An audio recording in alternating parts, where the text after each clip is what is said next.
झोपडपट्टी मुक्त मुंबई करायची आहे। खड्ड्यांचा त्रास नागरिकांना होता कामा नये। उपमुख्यमंत्री एकनाथ शिंदेंनी हे निर्देश दिलेत। बांगलादेशींना मुंबई बाहेर काढलं जाईल असं वक्तव्य देखील शिंदेंनी केलंय। अतिक्रमण मुक्त मुंबई, झोपडपट्टी मुक्त मुंबई, SRA क्लस्टरला प्राधान्य देणं,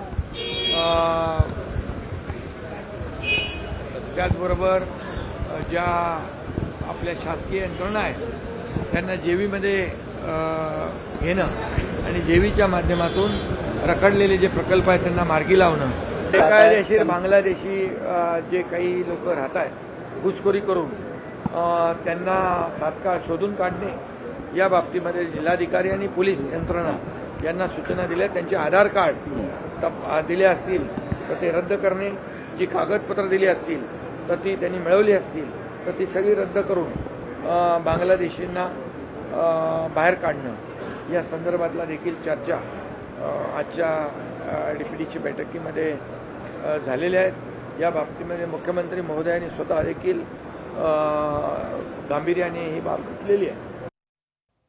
तिकडे चंद्रपुरात ठाकरेंच्या नगरसेवकांना 1 कोटीची ऑफर देण्यात आली आहे। मनसे नेते संदीप देशपांडेंनी हा आरोप लगावलाय। देशपांडेंनी आरोप सिद्ध करावे अन्यथा राजीनामा द्यावा।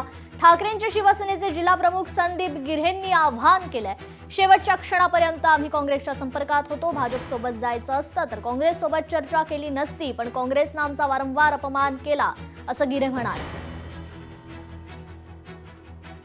तुम करे तो रासलीला, हम करे तो कॅरेक्टर ढिला, अशा प्रकारची वागणूक बरी नाही संजय राऊतांची।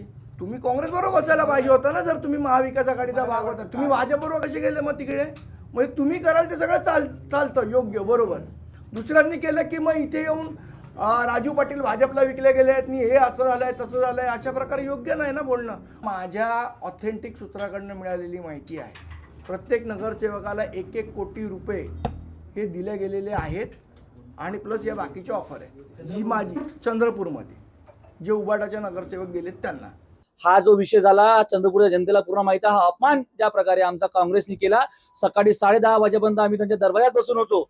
सकाळी 10:30 पर्यंत त्यांनी आम्हाला कुठेही शिवसैनिकाला जागा देणार नाही त्यांची भूमिका ठेवली। त्याच्यामुळे अगर हा कोटी रुपयाचे ते बोलून राहिले, अगर तो विषय असता तर रस्त्यावर उभं राहून आम्ही ते सिग्नेचर केल्या नसत्या। जे स्टॅम्प पेपरवरती एखाद्या 5 स्टार हॉटेलमध्ये बसून, आज युती झाली भाजप सेनेची, एखाद्या 5 स्टार हॉटेलमध्ये बसून ठरली असती, रस्त्यावर बसून ठरली नसती। देशपांडेंचा आरोप हा शिवसेना मनसेच्या भांडणाच्या संदर्भातला आरोप आहे।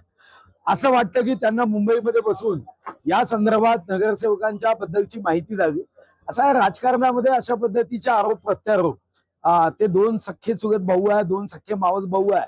तिथं काही ठिकाणी मनसेचे नगरसेवक जेव्हा माननीय एकनाथ शिंदे साहेबांच्या सोबत गेलेत तेव्हा त्यांच्यावर असेच आरोप झालेत आणि म्हणून हा बदला चुकवण्याचा एक कलमी कार्यक्रम आहे। याकडे फार गंभीरतेने कोणीही लक्ष देत नाही। लोकशाही मराठी ऐका, पहा, जागरूक रहा।